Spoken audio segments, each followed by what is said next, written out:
how to use the Brightfield microscope for specimen examination.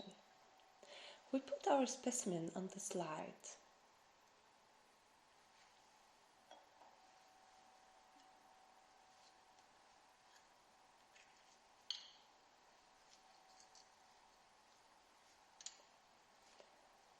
And cover it with cover slip.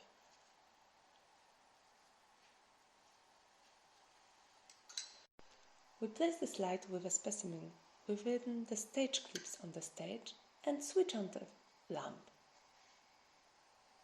We choose the proper objective lens and adjust it at the place directly above the slide.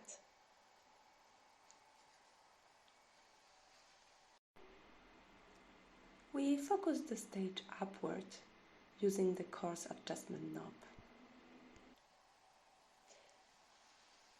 And when the object comes into view, we complete focusing with fine adjustment knob.